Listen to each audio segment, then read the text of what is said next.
ইতিমধ্যে আমাদের মঞ্চে সেই সাথে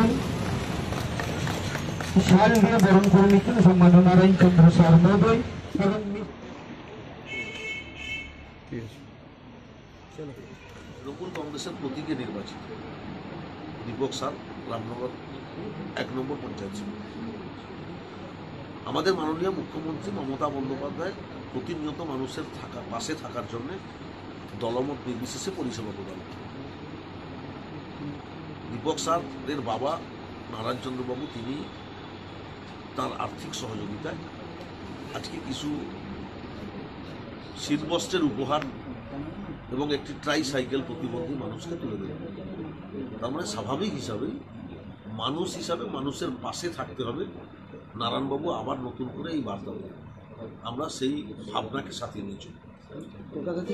আমাদের পূর্ব মেদিনীপুর জেলা পরিষদের সভাধিপতি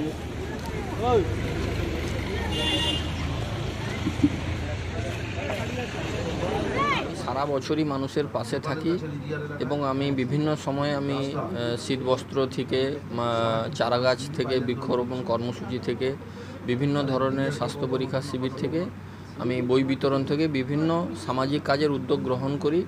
আজকে আমার দাদু স্বর্গীয় গৌরহরি স্যার, আমার ঠাকুমা স্বর্গীয়া সুধামণি স্যার মহোদয়ার স্মৃতির উদ্দেশ্যে আজকে শীতবস্ত্র বিতরণ ও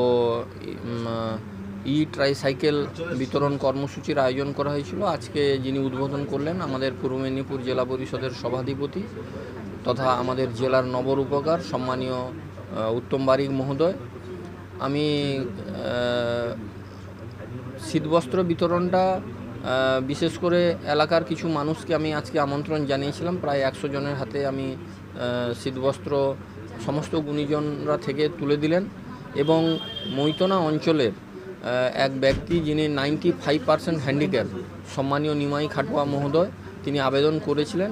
আমি তার জন্য আমার দাদু ঠাকুমার স্মৃতির উদ্দেশ্যে একটি ট্রাইসাইকেল তুলে দিলাম এবং আগামী দিনেও আমি দেখব যাতে আরও কিছু এলাকাবাসীর পাশে দাঁড়ানো যায় এবং আরও কিছু হ্যান্ডিক্যাপ সাইকেল আমরা দিতে পারি, সেটাও আমি উদ্যোগ গ্রহণ করছি।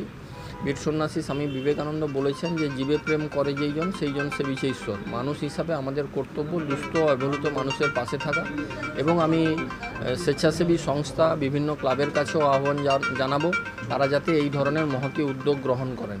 তাই মানুষের পাশে থেকে মানুষের সেবা করাটাই আমাদের মূল কাজ। অন্যান্য জন